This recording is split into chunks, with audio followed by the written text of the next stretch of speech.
जी जज़ाकिल्लाह। ये नात पढ़ना चाह रही हैं मिस खालदा और मिस मैमूना। जी मिस खालदा पहले आप पढ़ लें, फिर मैमूना सुना दें। बिस्मिल्लाहिर्रहमानिर्रहीम। उनका मंगता हूँ, उनका मंगता हूँ जो मंगता नहीं होने देते। उनका मंगता हूँ जो मंगता नहीं होने देते। ये हवाले मुझे रुसवा नहीं होने देते। ये हवाले मुझे रुसवा नहीं होने देते। मेरे हर ऐब की करते हैं वो पर्दा पोशी। मेरे हर ऐब की करते हैं वो पर्दा पोशी। मेरे जुर्मों को तमाशा नहीं होने देते। मेरे जुर्मों को तमाशा नहीं होने देते। अपने मंगतों की फहरिस्त में रखते हैं मुझे। अपने मंगतों की फहरिस्त में रखते हैं मुझे। मुझको मोहताज किसी का नहीं होने देते। मुझको मोहताज किसी का नहीं होने देते। बात करता हूँ तो आती है महक तैयबा की। बात करता हूँ तो आती है महक तैयबा की। मेरे लहजे को वो मैला नहीं होने देते। मेरे लहजे को वो मैला नहीं होने देते। है ये ईमान के आएंगे लहद में मेरी। है ये ईमान के आएंगे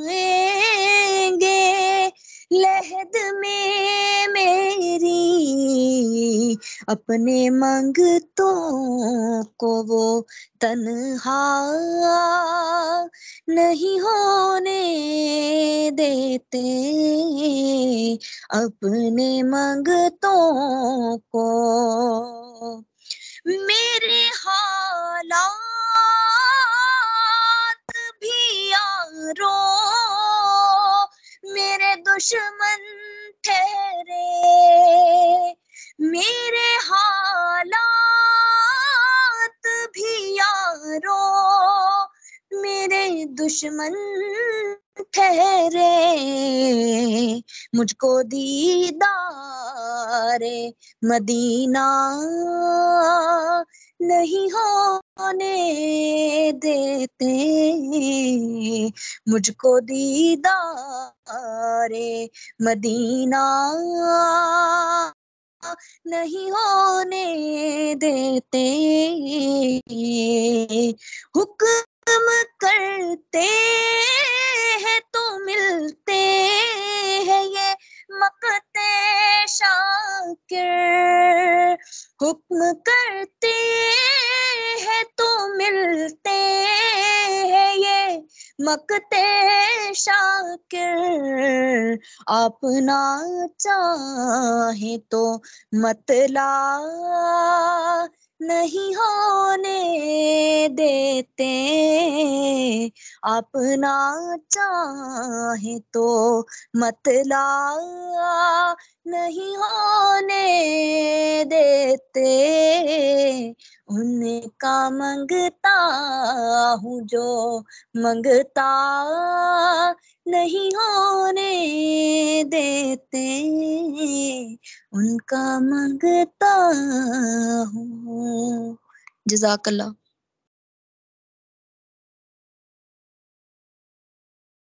जज़ाकिल्लाह मिस खालदा, माशाल्लाह, अल्लाह ताला आपको कामयाबी दे। बहुत जबरदस्त तरीके से आपने नात पढ़ी है। सर आप आ चुके हैं?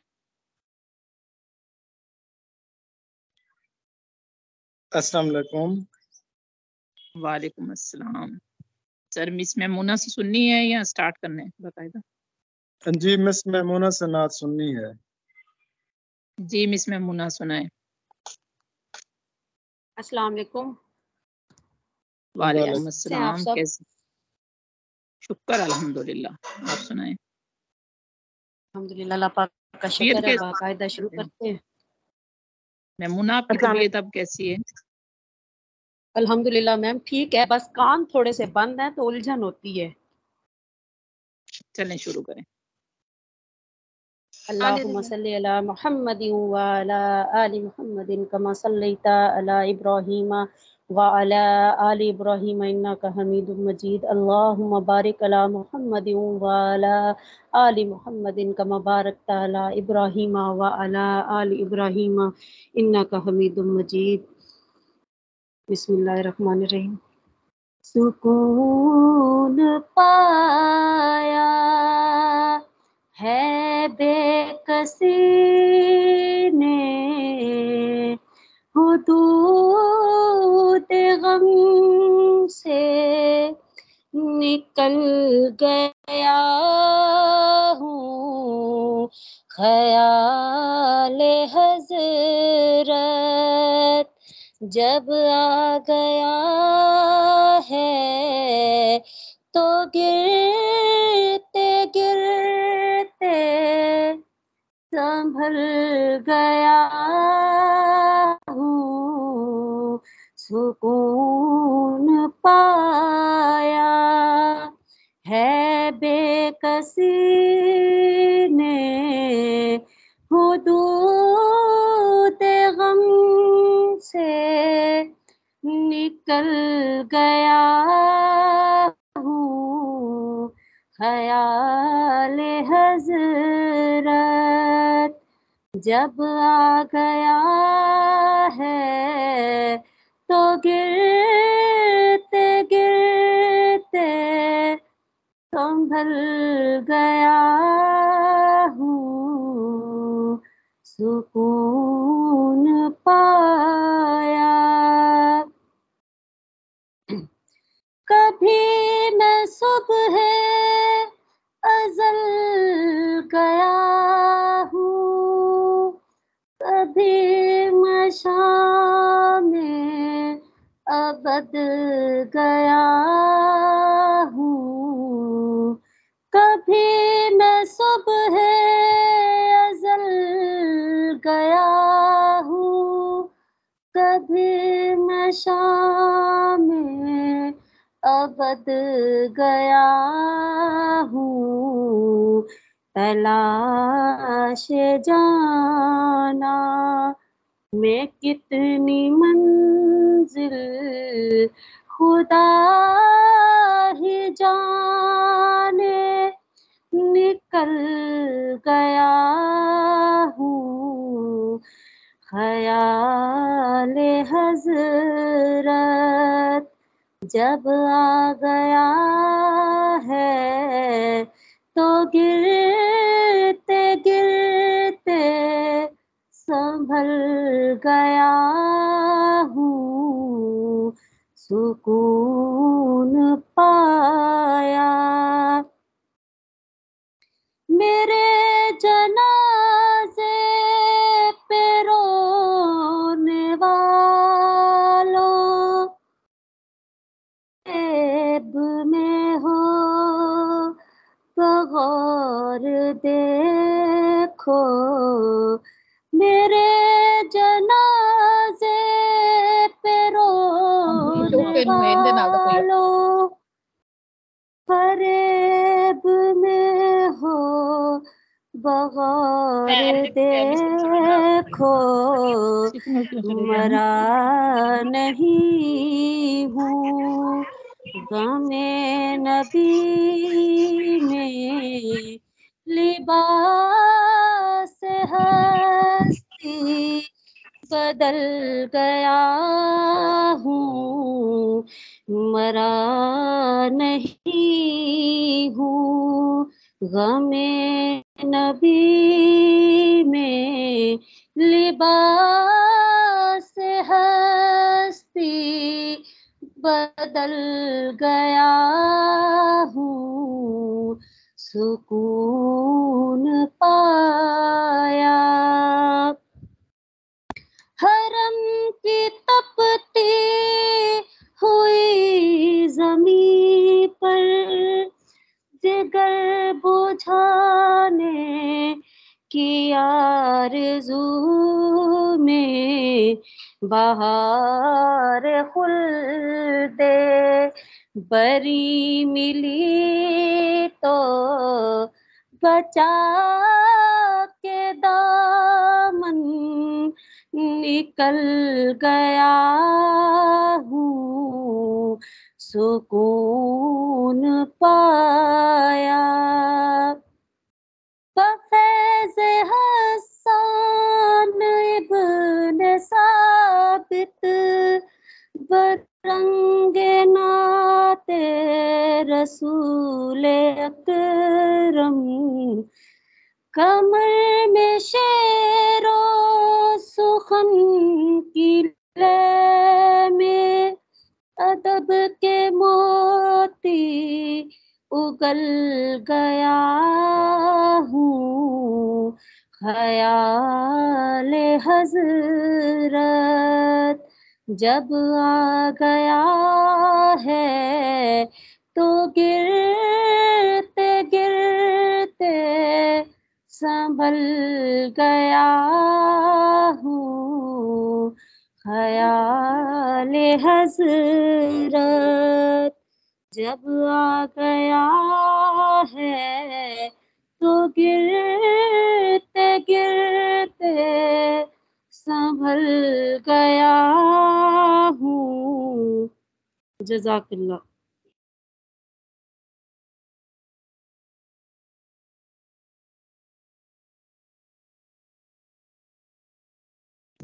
जी जज़ाकिल्लाह, अल्लाह ताला आपको नवाज़े मिस मेमुना।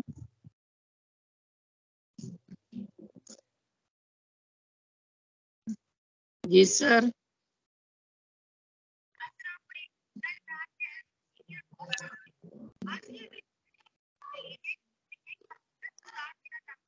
अस्सलाम वालेकुम सर, बाकायदा शुरू करें।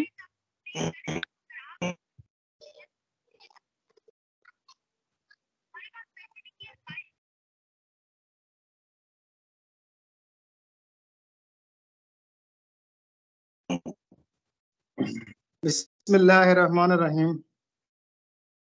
लेक्चर नंबर 20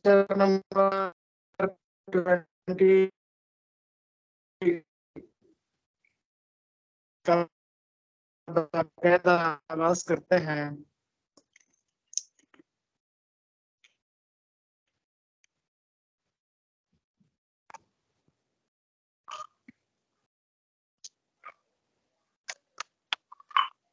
अस्सलाम वालेकुम सर, शुरू की जाए। बाकायदा मेरी स्क्रीन शो हो रही है या नहीं?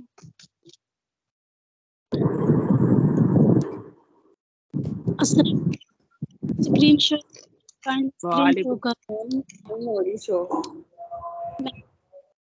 एक मैम नहीं मिनट, हो रही है। चलें दोबारा कर देते हैं। थोड़ा सा इंतजार कीजिए ना, वो नेट का इशू होता है तो फिर उस वक्त शो हो जाती है। आप लोग थोड़ा सा सब्र किया करें।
अस्सलाम वालेकुम।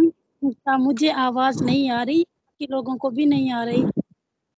सही आ जाती है। एक मिनट ये क्या कहते हैं, थोड़ा सा नेटवर्क का प्रॉब्लम। तो अभी सर की तरफ भी शायद यही मसला है। जी मैम जी। स्क्रीन शो हो गई है ना सबको? यस मैम स्क्रीन मैंने शो। Wifi disconnect. जी सर।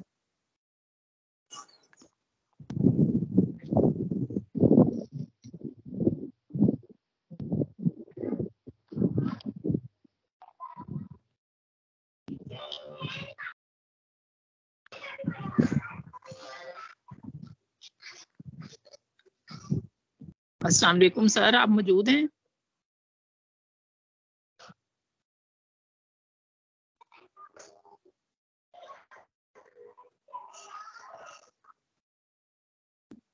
ये यकदम नेटवर्क का जो प्रॉब्लम बना है उसकी वजह से हुआ है।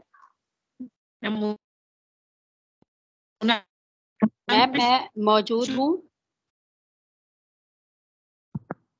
शुरू कर रही हूँ, फिर आप जरा ध्यान से जैसे हैं। मैम आपकी आवाज बहुत कट रही है, बहुत ज्यादा कट रही है आपकी आवाज। और ये इशू मुहर्रम उल हराम के दिनों में हम सबके साथ होगा, तो आप लोग थोड़ा सा सब्र किया करें। और अभी मैम की आवाज सही होती है तो वो फिर आपसे हम कलाम होती हैं।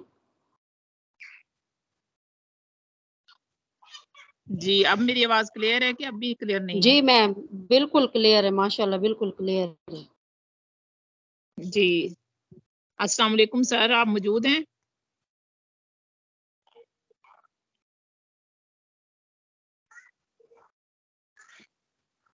मूना, मुझे लगता है ये जो नेटवर्क इशू है वो सर की तरफ भी आया है। मैं शुरू कर रही हूँ, आप सर आए तो मुझे बता दीजिएगा, टोक दीजिएगा, ठीक है? ठीक है मैम, आप शुरू करें। इसमें नकरा, नकरा कहते हैं किसी आम शख्स, जगह या चीज को। जैसे मैंने बताया था आपको कि जैसे लड़का, किसी भी चीज का नाम। तो इसमें नकरा की आज हमने इकसाम करनी है। तो इसकी इकसाम है इसम ज़ात, इसम हासिल मस्दर, इसम हालिया, इसम फाइल इसम मफूल और इसम इस्तफहाम। ये किसमें है? इसमें नकरा के। अब इसम जात, जात यानी ऐसी खासियत जिसकी बिना पर हम किसी चीज की तमीज किसी दूसरी चीज से कर सकें, यानी उस चीज का नाम जिसकी बिना पर हम ऐसा नाम जिस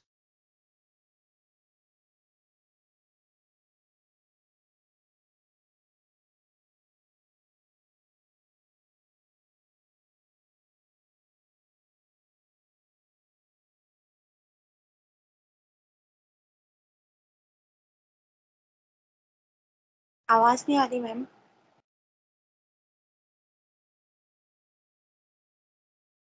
मैम आपकी आवाज भी गायब हो गई। मैम आपकी आवाज नहीं आ। अच्छा आप लोग थोड़ा सा वेट करें, सर भी लॉबी में मौजूद है लेकिन वो ना एडमिट मैं कर रही हूँ लेकिन हो नहीं रहे, थोड़ा सा सब्र करें। मैम एक की मिनट, आवाज भी चली गई मैं थी। कोशिश करती हूँ, कभी मैं कोशिश कर रही हूँ, ये ना नेटवर्क कभी उस पे वाईफाई पे गायब हो रहा है, कभी डाटा पे गायब हो रहा है। जी सर आ गए हैं। जी सर को एडमिट कर दिया मैंने। अस्सलाम वालेकुम सर। ये आज नेटवर्क का सर काफी प्रॉब्लम है, कभी वाईफाई पे चली जाती है, कभी उस पे।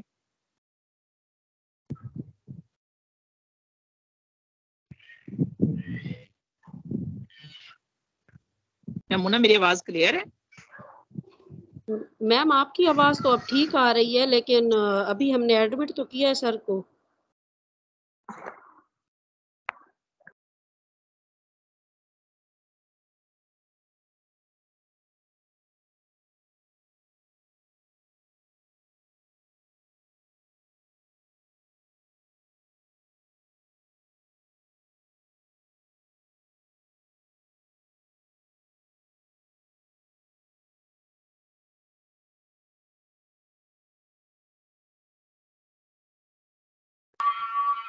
सर आपकी आवाज नहीं आ रही है हमें।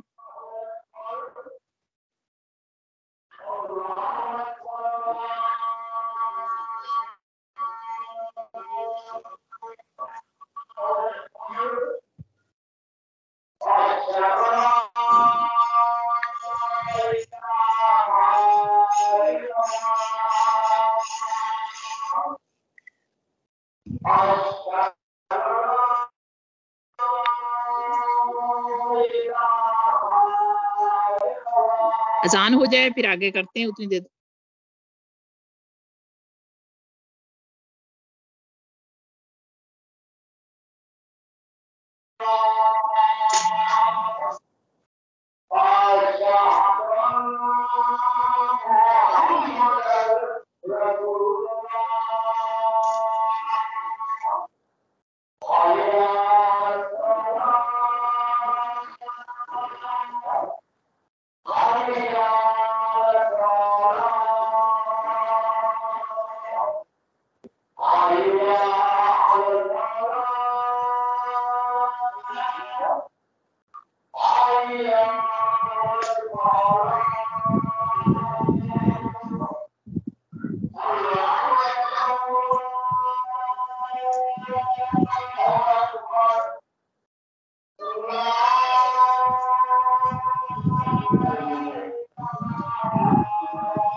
अस्सलाम जी वालेकुम। सर।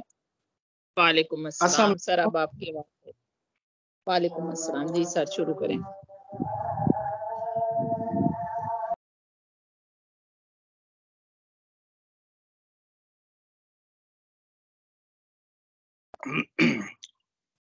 बिस्मिल्लाहिर्रहमानिर्रहीम।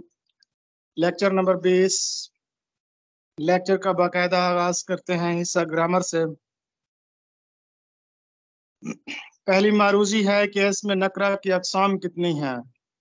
आप सबके इल्म में है कि इसमें मारिफा और इसमें नकरा खास इस्म को इसमें मारिफा कहा जाता है और आम इस्म को इसमें नकरा कहा जाता है। इसमें नकरा की मुख्तलिफ किस्में हैं। इसमें ज़ात, इसमें हासिल मसदर, इसमें हालिया, इसमें फ़ाइल, इसमें मफूल और इसमें इस्तिफ़हाम। इनको तरतीब से हम पढ़ेंगे तो सबसे पहले पढ़ते हैं इसमें ज़ात। उस इस्म को कहते हैं कि जिसके ज़रिए किसी चीज़ की तमीज़ दूसरी चीज़ों से की जाए। जैसे कलम एक अलग ज़ात है, दवात एक अलग ज़ात है, सुबह अलग चीज़ है, शाम अलग चीज़ है, टेलीफोन अलग चीज़ है।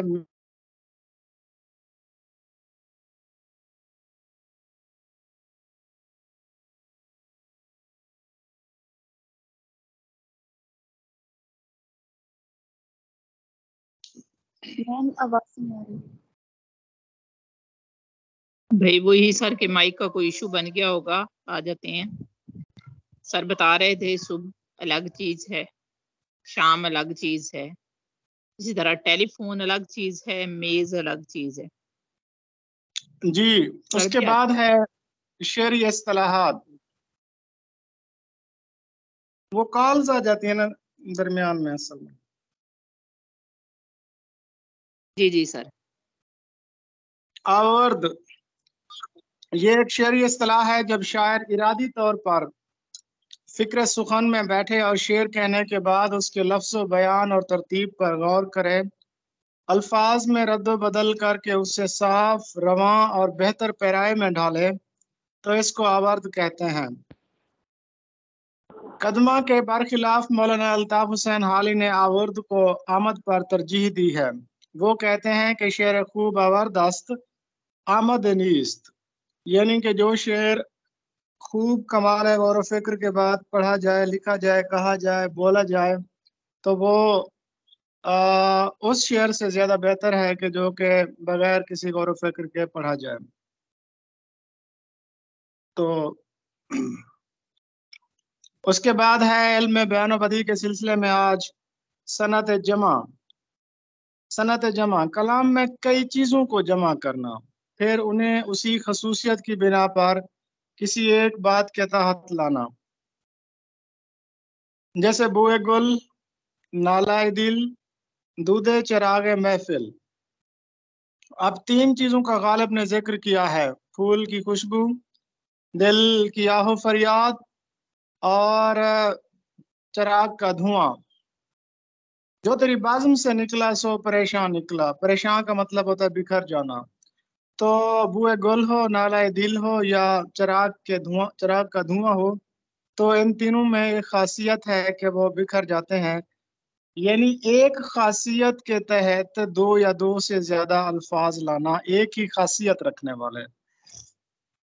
तो इसमें बुए गुल, नालाए दिल, दूधे चराग महफिल तीनों जो है वो एक ही खासियत रखते हैं। नेक्स्ट हमारा के उर्दू अदब की मुख्तसर तरीन तारीख आज डॉक्टर सलीम अख्तर। पहली मारूजी है फजल फैजी। ये अकबर के 9 रतन थे, उनमें से एक थे ये अबुल फाजिल फैजी। जी नेक्स्ट स्लाइड। आए नहीं नन्ही है बोलिए वो मुझे शेख अबुल फैज बिन मुबारक और आइन मालिक हैं अबू।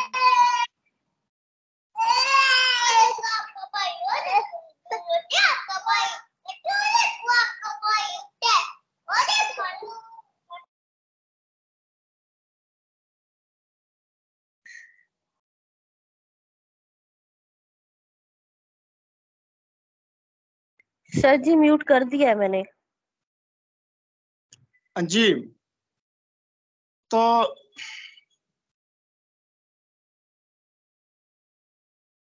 सॉरी सर जी, शुरू कर दें। अब तो स्क्रीन ही गुम हो गई है, पता नहीं कहाँ चली गई है। हाँ आ गई है, आ गई है। सर स्क्रीन तो सामने है। हाँ जी, तो आइन अकबरी तो अबू अल फाजिल फैजी ने लिखी थी, लेकिन दरबार अकबरी किसने लिखी थी? आप सबके इल्म में है कि मौलाना मोहम्मद हुसैन आज़ाद, जिन्होंने आब हयात लिखी, नैरंगे ख्याल लिखी, सुखनदान फारस लिखी, कसस हिंद लिखी, सैर ईरान लिखी और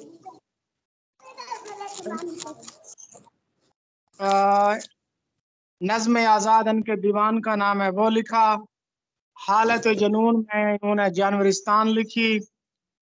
उसके बाद अपने उस्ताद शेख इब्राहिम ज़ौक़ के दीवान को मुरतब किया। फलसफा इलाहियात लिखी। इसी तरह उन्होंने एक किताब लिखी थी 1898 में, 1898 में, और उस किताब का नाम था दरबारे अकबरी। अब ये अकबर के अहद के जो रस्म व रिवाज थे, जो सकाफत थी, उसको बयान किया गया है। जैसा कि आप सबके इल्म में है कि आखिरी 20 साल इन्होंने हालत जुनून में गुजारे थे 1888 के बाद। तो इन्होंने ये किताब लिखी थी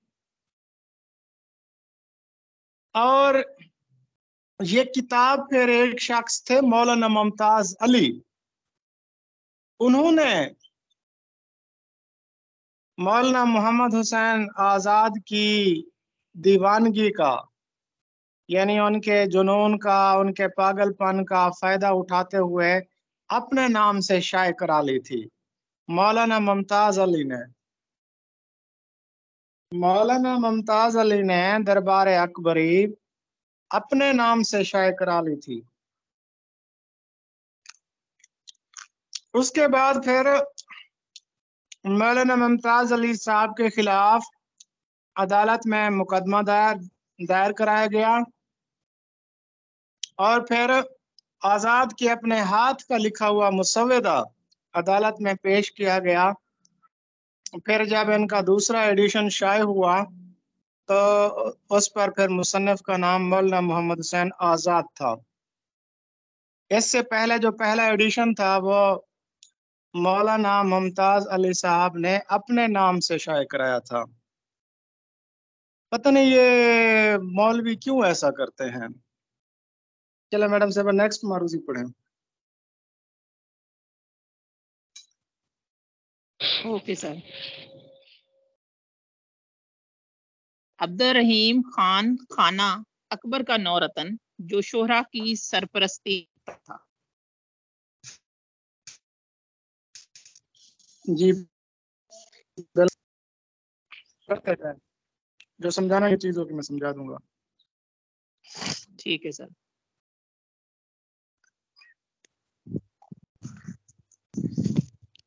जी, अब्दुल रहीम खान खाना के वाकयात ये हैं कि एक शायर को सोने में तुलवा दिया और एक शायर को 1 लाख और दूसरे कसीदा गो को 70,000 इनाम दिया।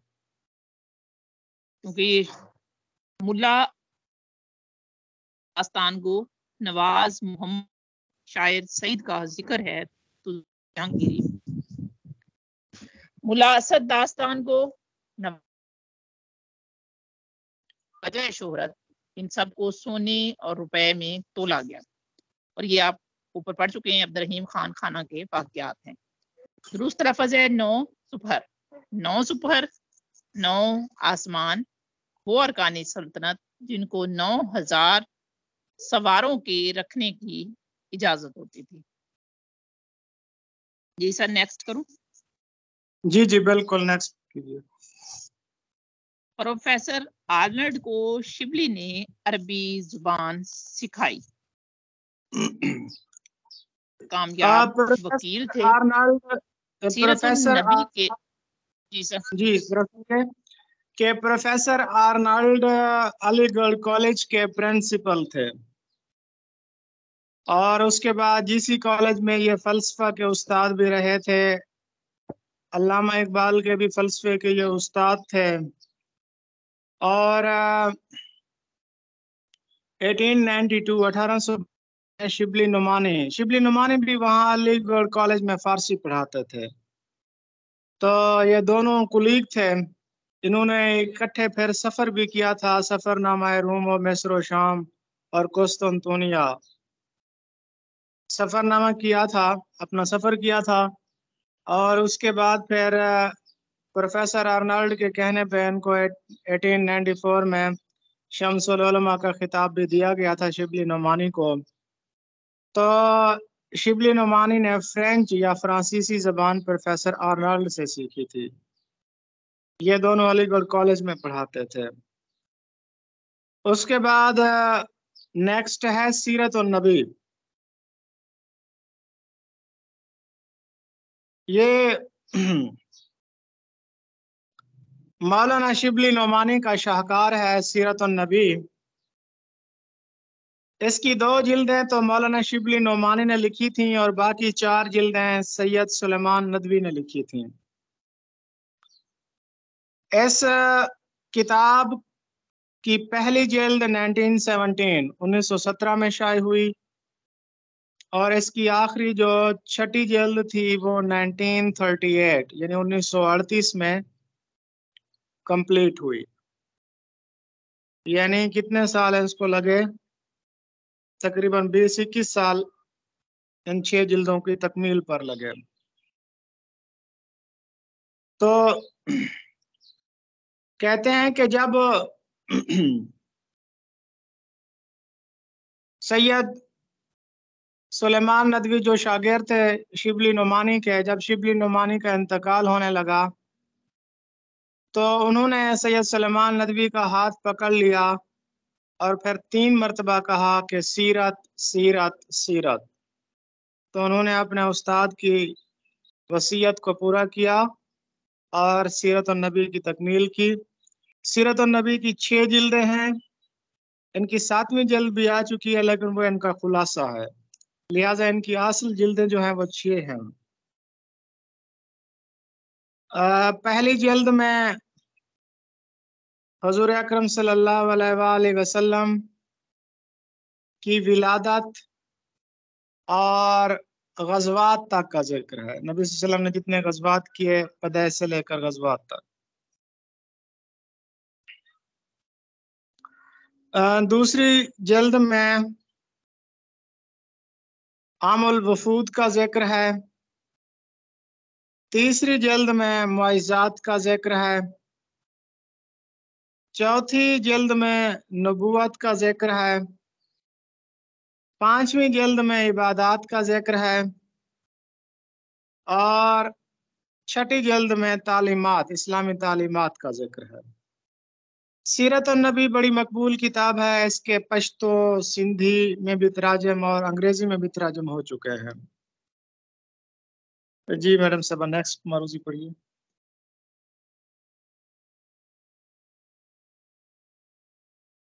Okay sir. आजाद के वालिद का नाम था मोहम्मद बाकिर। इसके बारे में सर बता चुके हैं। शिबली को शम्सुल उलमा का खिताब मिला 1894 में।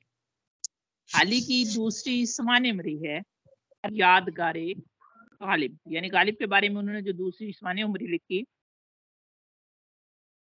अच्छा आपको मैं उसका नाम है यादगारे। अल्ताफ हुसैन हाली को पहला सवाने निगार कहा जाता है। सवाने क्या होती है? जब कोई एक शख्स किसी दूसरे शख्स की पैदाइश से लेकर वफात तक उसके हालात जिंदगी लिखता है तो इसको सवाने उमरी कहते हैं। और दूसरी होती है खुद नवेश्त सवाने उमरी। जो शख्स अपनी पैदाइश से लेकर तादम तहरीर जो लिखता है उसको खुद नवेश्त सवाने उमरी कहा जाता है। जबकि आप बीती जो है वो जिंदगी के किसी एक वाक़ये या जिंदगी के किसी खास अरसे का, जैसे कोई जेल में गुजारता है, कोई घर से बाहर गुजारता है, कोई मुलाजमत करता है, तो वो अपनी ऑटोबायोग्राफी लिखता है। तो उसमें पूरी लाइफ को बयान नहीं किया जाता, किया जा सकता है लेकिन आम तौर पर एक खास वाक़ये या खास वाक़यात का जो बयान होता है वो आप बीती में होता है। जबकि खुद नवेश्त में जो है ना, पैदाइश से लेकर तादम तहरीर जब तक वो जिंदा होता है जो वो हालात लिखता है वो खुद नवेश्त है। जबकि सवाने उमरी हमेशा कोई दूसरा शख्स लिखता है, खाका हो या सवाने उम्री हो, ये हमेशा कोई ना कोई अदर पर्सन लिखेगा, दूसरा शख्स लिखेगा। तो उर्दू में सवाने निगारी का आगाज 1886 में लिखी जाने वाली किताब, 1886 में लिखी जाने वाली किताब हयात सादी से होता है। उर्दू की पहली सवाने उम्री भी हयात सादी को कहा जाता है, और उसका जो दिबाचा है उसको सवाने उम्री का मंशूर कहा जाता है। ये 1886 में लिखी गई थी।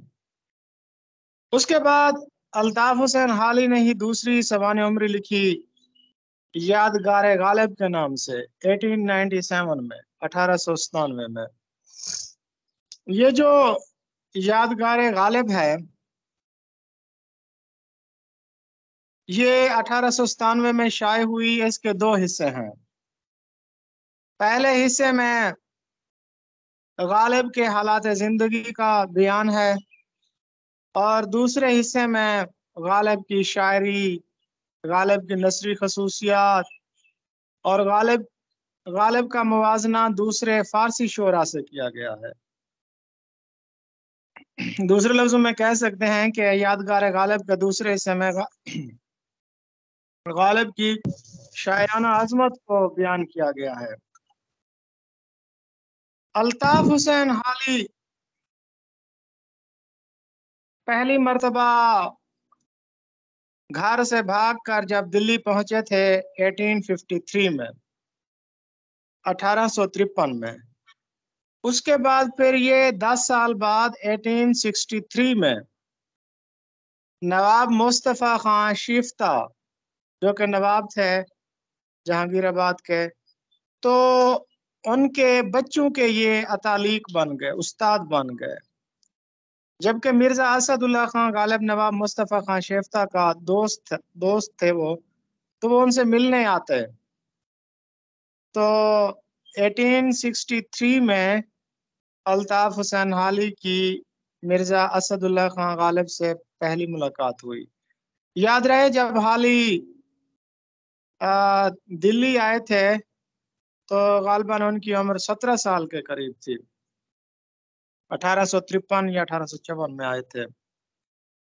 और उसके बाद फिर अल्ताफ हुसैन हाली ने एक दिन एक गजल लिखकर मिर्जा असदुल्ला खान गालिब को दिखाई।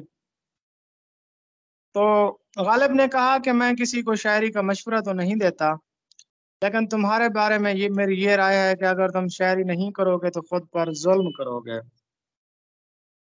तो हाली फिर उसी जहांगीराबाद में मुस्तकिल रहने लगे। 1869 में जब गालिब और इसी तरह नवाब मुस्तफ़ा खान शिफ्ता का इंतकाल हुआ, तो फिर हाली जो है वो लाहौर चले आए थे। और उर्दू में पहली सवाने उम्री हयात सादी के नाम से 1886 में अल्ताफ हुसैन हाली ने लिखी। और उर्दू में सबसे ज्यादा सवाने उम्रियां, 21 सवाने उम्रियां, ये अब्दुल हलीम शरर ने लिखी हैं। इसके बाद फिर शिबली ने भी सवाने उम्रियां लिखी हैं। जी नेक्स्ट मारूजी। असल में आज मुझे ओके स्लाइड सर। शो नहीं होती। सर दोबारा करूं एक दफा लेफ्ट करके?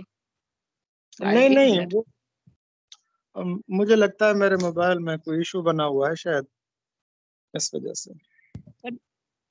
नेटवर्क का इशू है आज। एक मिनट से दोबारा जी मौसम करती हूँ। मैं भी कभी डाटा पे और कभी क्या कहते हैं वाईफाई पे कर रही हूँ। हाँ जी बिल्कुल यही सूरत हाल है। मैंने भी पहले वो जैस पे ऑन की सिम, उसके बाद फिर वो जोंग पे लगा दिया, तो इशू थोड़ा सा बना हुआ है मौसम की वजह से। जी नेक्स्ट मारूजी पढ़िए। सर ये दोबारा स्लाइड शो की है, अब आपको शो होना शुरू हुई है?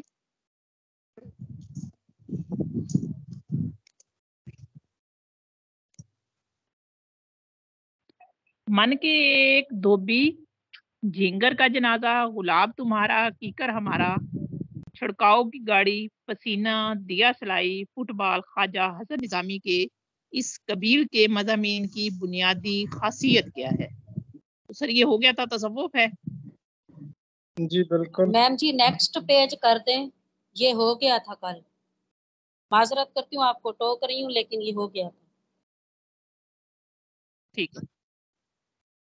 उर्दू शायरी के क्लासिकी दौर से लेकर दौरे शायरी तक डैश की सिर्फ शायर के कुदरत कलाम को परखने की कसौटी रही है। कसीदा, गजल, रुबाई, किताब। जी किसी भी शायर की कादरुल कलामी का अंदाजा हम रुबाइयात से लगाते हैं। रुबाइयात पर तो काफी बहस हो चुकी है। रुबाई अरबी जुबान का लफ्ज है। ये रुबा से निकला है, जिसका मतलब होता है चार। तो चार मिसरों में एक मुकम्मल मजमून अदा किया जाता है।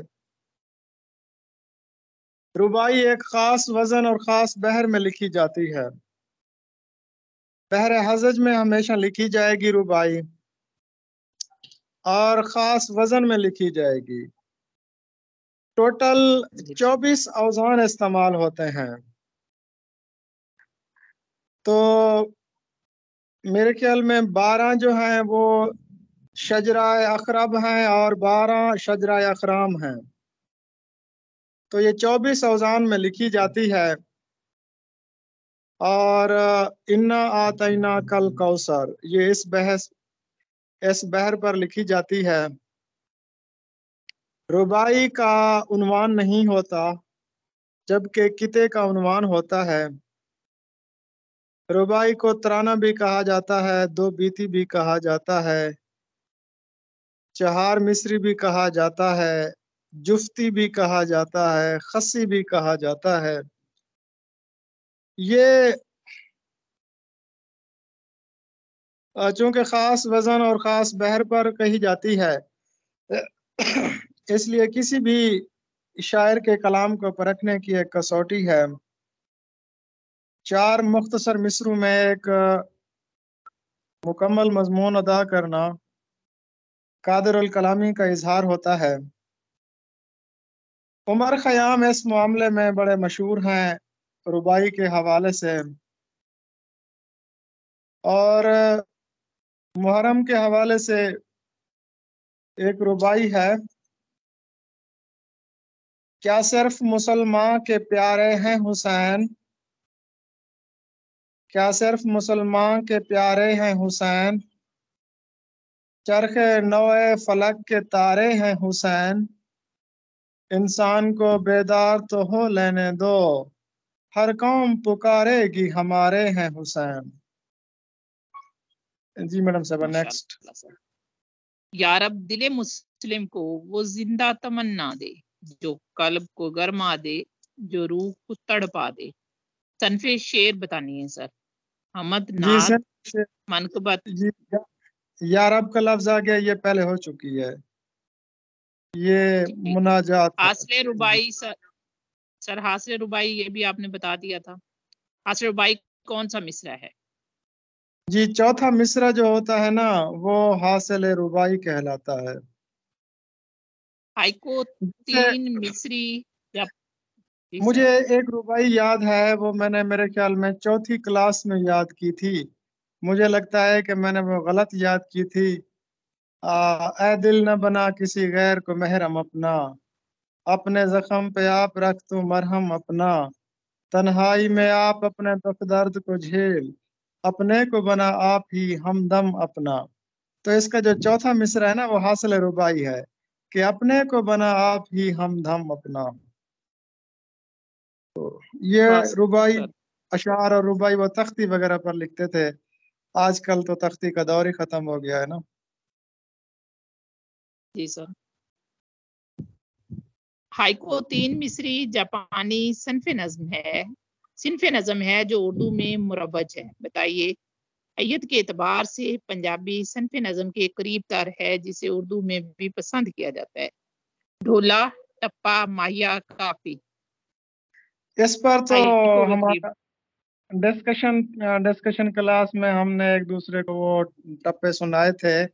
वैसे हाइको पर भी हमारी डिस्कशन हो चुकी है। वो आपको याद होगा कि फलसफे की किताब जी सर। खोली तो सारतर के हुरूफ आप पर पकड़ के तितली, हरू। अपनी हस्ती की सोच में गुम थी, ये हमने हाई को पढ़ी थी। और उसके बाद फिर टप्पा तो आपको पता है ना, ये पंजाबी सनफ़े सुखान है, तो ये पंजाबी में ही होना चाहिए। और अक्सर स्टूडेंट्स जो पंजाबी हैं उनको तो टप्पे जुबानी ही याद होंगे।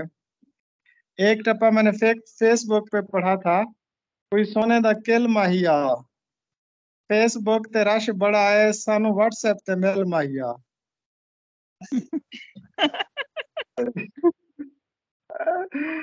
ये मुझे याद है। तो काफी सारे बच्चों को पंजाबी टप्पे माहिया याद होंगे। तो इसमें भी 3 मिसरे है कोई ना, और हाई भी एक आध ऐसा सुनाना चाहे तो सुना दे, सर सुन लेंगे। सोने दा किल माहिया लोकां सोने दी दा किल माहिया दिल माहिया। रोन अखियां साडा रोंदा है। हाँ, सूट कोई बूट सोने दा जराबां ने रूप तानू रब दिता, उत्तों पढ़ियां किताबां ने। कोई सोने दा किल माहिया, फेसबुक ते रश बड़ा है, सानू व्हाट्सएप ते मिल माहिया। तो एक दोस्त सुनाती थी, कोठे हाँ जी, ते स्कूल पिया, तेरा पीछा नहीं छड़ना, भावें छड़ना स्कूल पिया। वाह जबरदस्त। वो राबिया ने भी एक और टप्पा जो है ना वो भेजा था पंजाबी का, वो पता नहीं क्या था। राबिया आपको याद है वो?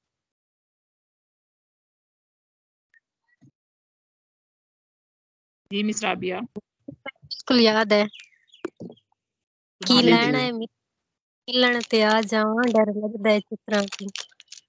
हाँ जी समझ नहीं आई, बिल्कुल। दोबारा सुनाइएगा। की लैना है मित्रां तो मिलन ते आ जावां, डर लगदा है चित्रा तो। हम्म, ये मेरे अब्बे वाले चित्र होंगे। बिल्कुल वही थे। जी अच्छा जी, नेक्स्ट पढ़िए इसको, फिर यहीं पे स्टॉप करते मेरी हैं। कदर कर ए जमीने सुखन, तुझे बात में आसमां कर दिया। सुबह को चली थी तराजुए शेर, मगर हमने पल्ला गिरा कर दिया। सर इसकी जी सिनफे शायरी बतानी है, काफिया बताना है, रदीफ बताना है, और ये बताना है कि ये शेर किसका है, किसके हैं ये मेरी शार। कदर ए ज़मीने सुखन, ये तो ये डिस्कस हो चुका है, मीर अनीस की रुबाई है ये, नहीं मीर अनीस का जी सर, किस्सा है ये। जी नेक्स्ट करूं फिर। जी जी नेक्स्ट। इलामा इकबाल की तालीमात का निचोड़ उनकी किस नज़म को करार दिया जाता है? शम्मो शायर, साकिनामा, तुरुए इस्लाम, हिजरेरा। ये तो डिस्कस हो चुकी है, बाल जिब्रील की नाज़्म साकिनामा तफसील से। Okay sir. बरसात की बहारें, दुनिया, मुफलसी, तंदुरुस्ती, नाम अल्लाह का, जैसी ज़बान से किसकी तख्लीक है? नजीर अकबर ये आबादी। आपको पता है ये ना, बताया ना। नजीर अकबर आबादी का आप कुलियात पढ़ें तो मैंने उनका कुलियात पढ़ा है। उसके बाद बहुत ही खूबसूरत उनकी नज़में हैं, ख़ास तौर पे अखलाकियात के हवाले से तसव्वुफ़ और दुनिया की नापैदारी के मौज़ूआत पर उनकी जो बड़ी मशहूर नज़्म है ना, बंजारा नामा, बड़ी कमाल की है। तो कि हिर्स व हवस को छोड़ मियाँ मदेश बदेश फिरे मारा, कज़ाक अजल का लूटे है दिन रात बजा कर नक्कारा का, क्या बदिया भैंसा बैल शुतर, क्या गूनी पल्ला सर भारा, क्या गेहूं चावल मोट मटर, क्या आग धुआं और अंगारा, सब ठाट पड़ा रह जावेगा जब लाद चलेगा बंजारा।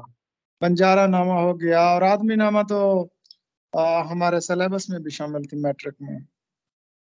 जी नेक्स्ट। इस सिनफे नसर की जबान गजल की जबान के करीब तर होती है? मकाला, मजमून, इंशाइया, खाका। जी ये जो इंशाइया है ना, इसको गजल के करीब तरीन समझा जाता है, क्योंकि देखे ना गजल में ना बाकायदा कोई मजमून होता है, ना उसकी बाकायदा इब्तिदा होती है। और गजल जो है वो भी शायर की मंशा के मुताबिक होती है, जबकि नाज़्म में एक ख़ास मजमून होता है, मजमून में भी एक ख़ास उन्वान होता है। तो इंशाइया जो है ना, ये लफ्ज इंशा से निकला है, जिसका मतलब होता है तहरीर करना, इबारत लिखना। इसको मेरे ख्याल में लाइट ऐसे कहा जाता है। ये तो होता तो मजमून की तरह है, लेकिन मजमून से मुख्तलिफ होता है। इसमें बेसाख्तगी पाई जाती है और इसमें मुसन्निफ की शख्सियत झलकती है। और ये तहरीर लिखने का मुसन्निफ का कोई ख़ास मकसद भी नहीं होता। विदाउट एनी ऑब्जेक्टिव मुसन्निफ ये लिखता है। और जैसे मजमून का हमेशा कोई ना कोई नतीजा होता है, कंक्लूजन होता है, इसका कोई नतीजा या कंक्लूजन भी नहीं होता, बल्कि इसका एक तासुर होता है जो कि कारी पर छोड़ा जाता है। जैसे गजल का एक खास तासुर होता है जो कि सामे या कारी पर पड़ता है, इसी तरह इंशाया का भी एक खास तासुर होता है जो कि कारी पर छोड़ा जाता है। और आपको पता है इंशाया निगारों में मौलाना मोहम्मद हुसैन आज़ाद, सर सैयद अहमद खान, फरहतुल्लाह बेग, पतरस बुखारी, मुश्ताक अहमद यूसुफी, ख्वाजा हसन निज़ामी, रशीद अहमद सिद्दीकी, इब्न इंशा, इन्होंने जबरदस्त इंशाए लिखे हैं। तो इसमें इसमें ज्यादा जो मकसद होता है ना, इसमें ये होता है कि सुनने वाले को या पढ़ने वाले को अपनी मंतिक और इस्तदलाल से मरूब करना। जैसे अब आप सर सैयद अहमद खान के जो भी मज़ामीन देख लेना, वो तो सारे इंशाइए लगते हैं। अपनी मदद आप हो, उम्मीद की खुशी हो, गुजरा हुआ जमाना हो, काहली हो, तो ऐसे लगता है कि जैसे कोई मुसन्निफ अपने इस्तदलाल के जोर पर खुद को हक बाजानिब साबित करते हुए आपको कायल करना चाहता हो। हालांकि आप मुसन्निफ के ख्यालात से इनहराफ भी कर सकते हैं। तो इसमें खुशगवार और इस्तजाबिया अंदाज होता है और ये गैर रस्मी तरीके से इंशाया लिखा जाता है। तो ये चंद चीजें थी इंशाया के बारे में। नेक्स्ट मरूजी। मैं अजनबी, मैं बेनिशां, मैं पाबाए गिल, न रफ़ते मकाम है न शोहरते दवाम है। ये लोहे दिल, ये लोहे दिल, न इस पे कोई नक्श है न इस पे कोई नाम है। लोहे दिल इस मारूफ शायर के मजमूए कुलियात का नाम है।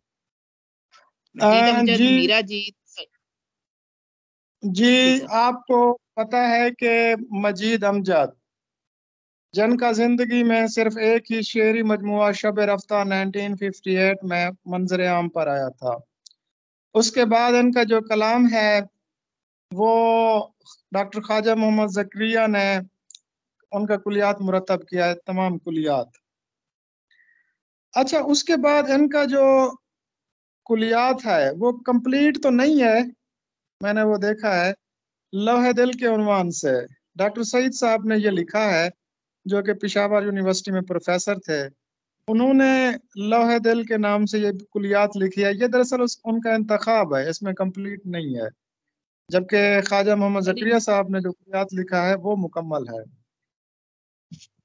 जो शेर अभी मैंने सुनाए हैं उनके हवाले से बताना है कि नज़्म मुआरा है, आज़ाद नज़म है, मुस्तज़ाद है या मुखम्मस है। अब देखिए, आज़ाद नज़म की एक खसूसियत ये होती है कि उसके मिसरे छोटे बड़े होते हैं। तो आप देखें, इसके मिसरे छोटे बड़े हैं, तो ज़ाहिर बात है ये आज़ाद नज़म की हैत में लिखी गई है। कल या परसों इंशाअल्लाह मजीद अमजद की हैत निगारी पर एक पोस्ट बनाऊंगा कि कौन सी नज़में हैं जिनमें मुस्तज़ाद बरता गया, मुकम्मस, उसके बाद या फिर गज़ल का अंदाज, वो मैं उस पर एक पोस्ट बनानी है मैंने अभी।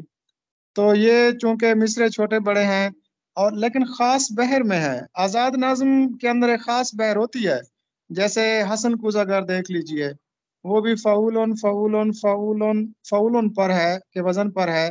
और ये जो मजीद अमजद की ये जो नज़्म है अ, मैं बाबा गिल मैं बेनिशा, तो ये भी फ़ाउलन फ़ाउलन फ़ाउलन के वज़न पर है। तो लौहे दिल उनकी कुलियात है। उनका एक खूबसूरत शेर मुझे याद आ रहा है मजीद अमजद का, लौहे दिल के हवाले से। जी सर, सुनाते हैं।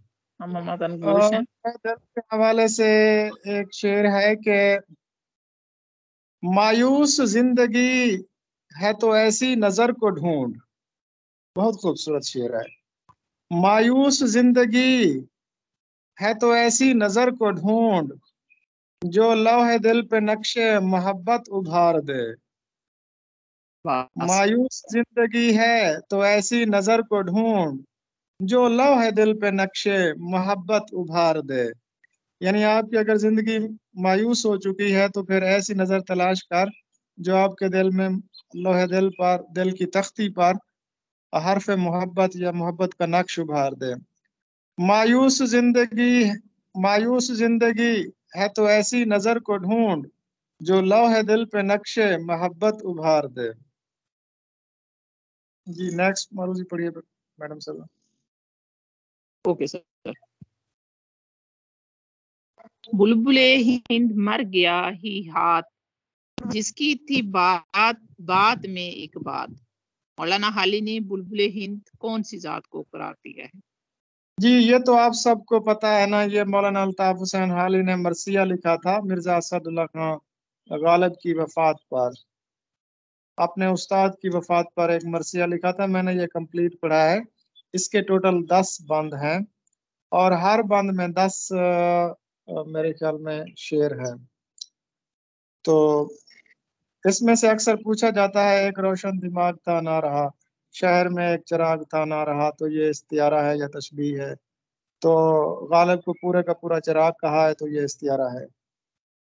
जी नेक्स्ट। किसी जमाने में मिसल मशहूर थी, बिगड़ा शायर मरसिया गो, बिगड़ा गोया मरसिया खां।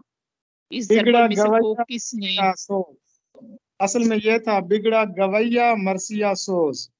फिर बाद में ये मरसिया खां बन गया जब मीर अनीस ने मरसिया खानी शुरू की थी ना, क्योंकि मीर अनीस मरसिया गो भी थे और मरसिया खां भी थे।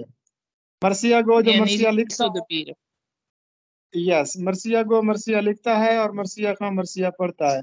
आईने के सामने 16-16 घंटे प्रैक्टिस करते थे मीर अनीस कि किस लफ्ज को किस तरीके से अदा करना है। तो वो मरसिया खां भी थे और मरसिया गो भी थे। उसके बाद फिर ये जो नस्ल थी ये गलत साबित हुई, मीर अनीस ने इसको गलत साबित किया और मिर्जा दबीर ने। उर्दू शायरी में खुदाए सुखन किन का लकब है? खुदाए सुखन ग्रामर के लिहाज से लकब है, ये मीर तकी मीर को कहा जाता है।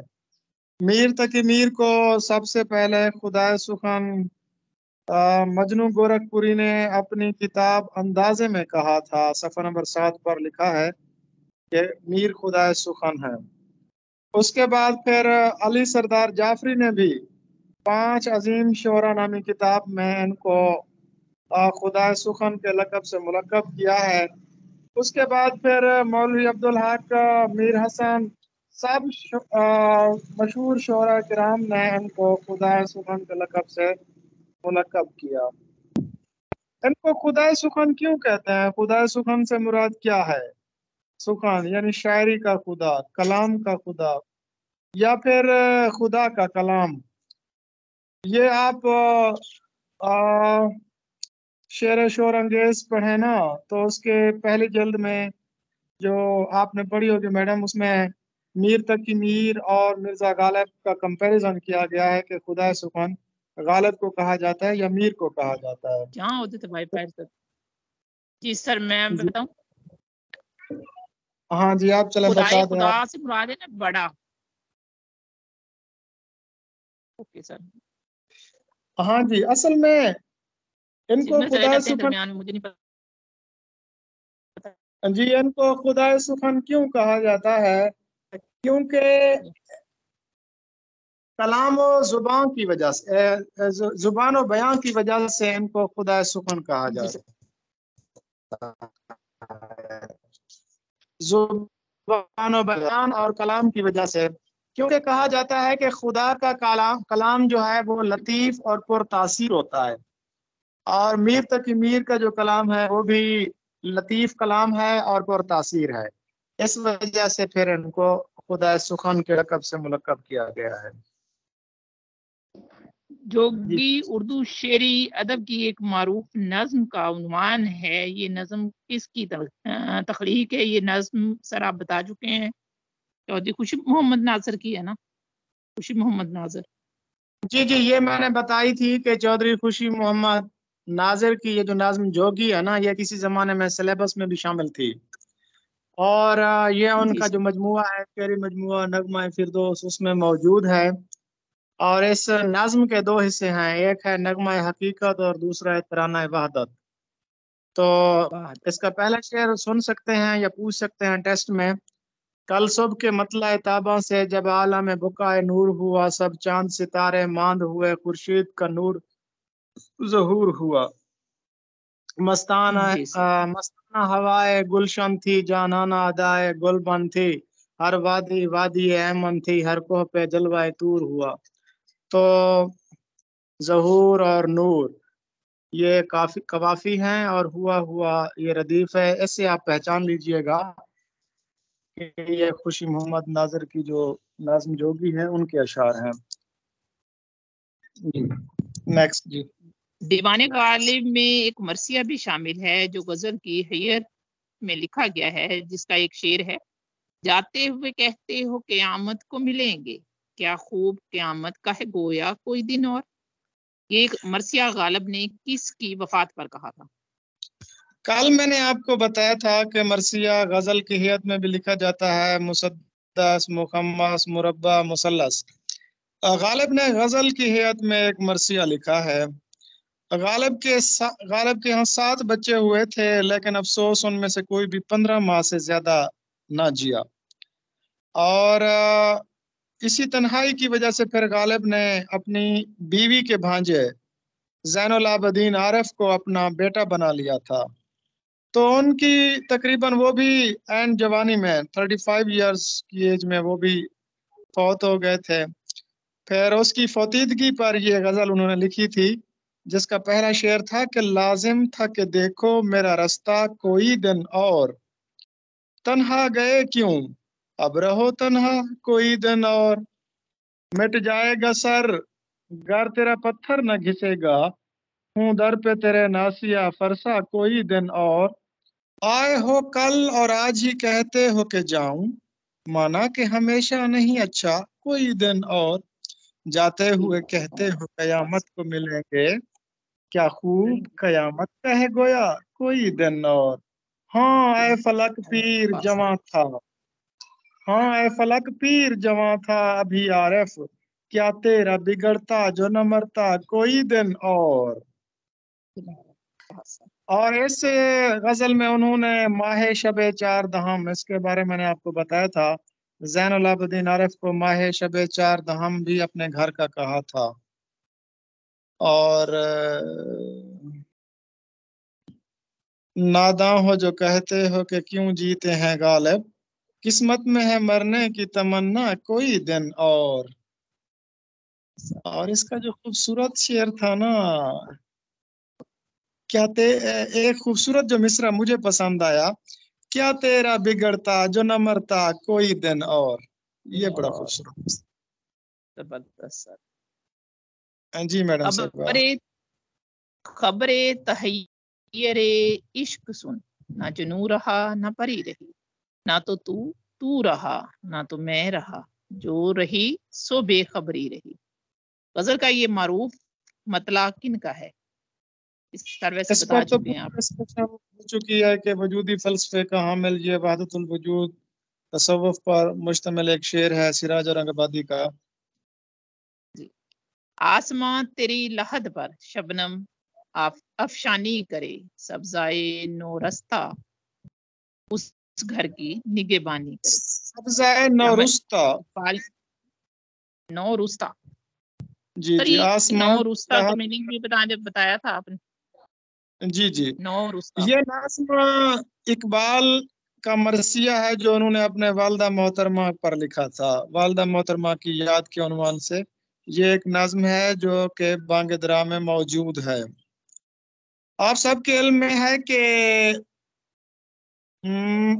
डॉक्टर अल्लामा इकबाल की जो वालिदा थी उनका नाम इमाम बीबी था। और घर में उनको बेजी कहा जाता था, गलबन बेजी। तो वो इकबाल को बाला कहती थी। मुतलक अनपढ़ थी और लेकिन बहुत ही मामला फहम, मिलनसार और अच्छा सलूक करने वाली खातून थी। अक्सर खवातीन अपने जेवरात बतौर अमानत उनके यहाँ रखवाती थीं और मोहल्ले में और बरादरी में अगर कोई झगड़ा होता तो वो मुनसफी के फरैज भी सर अंजाम देती थीं। इकबाल को शदीद कल्बी लगाव था अपनी वालदा से। तो कहते हैं कि 9 नवंबर, हाँ जी, 9 नवंबर 1914 को उनका इंतकाल हुआ था सियालकोट में। तो उन्होंने फिर अपनी वालदा की याद में ये नाज़्म लिखी थी, वालदा मरहुमा की याद में। इसमें कुल 13 बंद हैं और 86 अशार हैं। पहले 11 बंद थे, बाद में फिर 2 बंदों का इजाफा किया गया था। अब इसके टोटल 13 बंद हैं और 86 वर्सेस हैं, यानी 86 अशार हैं। जी नेक्स्ट मारूजी। सरूदे रफ्ता बाज आयद किनायत, नसीमे अज हिजाज आयद किनायत, हर आमद रोज गारे ई फकीरे, दिगर दनाए राज आयत किनायत। ये रबाई किस मशहूर शायर ने लिखी है? जी बिल्कुल, ये रुबाई डॉक्टर अल्लामा मोहम्मद इकबाल ने अपनी वफात से चंद माह पेशतारी लिखी थी। इस रुबाई में वो अल्लाह ताला से अर्ज करते हैं कि ऐ परवरदिगार, अनकरीब मैं तो इस दुनिया से रुखसत होने वाला हूँ।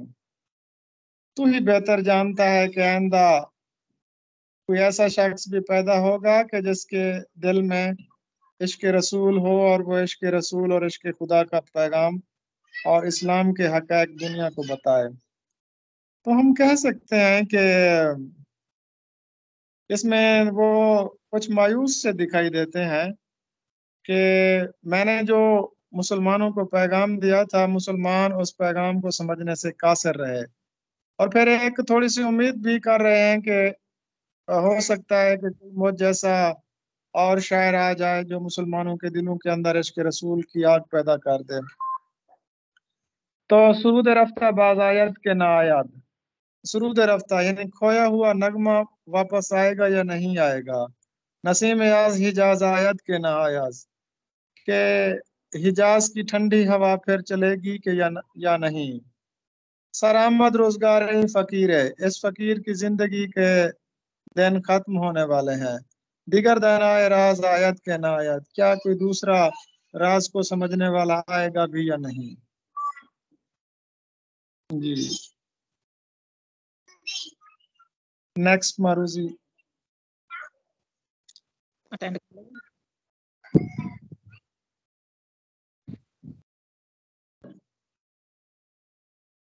जी सर, सॉरी, सिग्नल चले गए थे दरमियान में।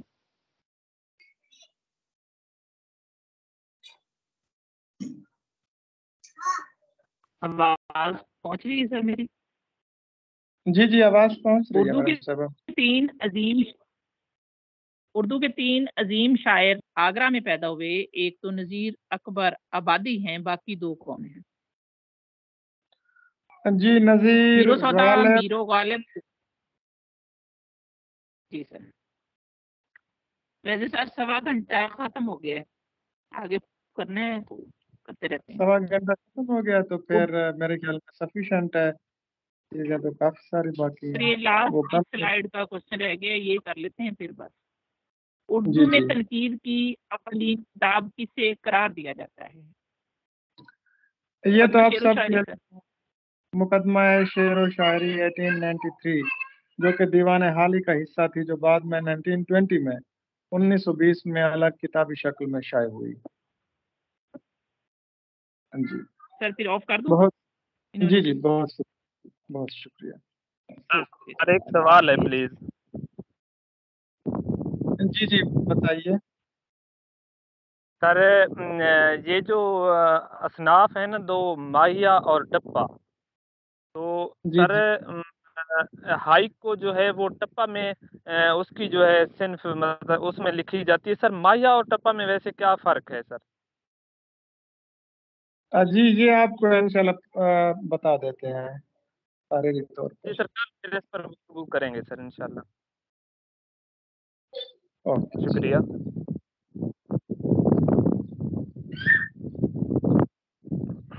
कर दूं ऑफ?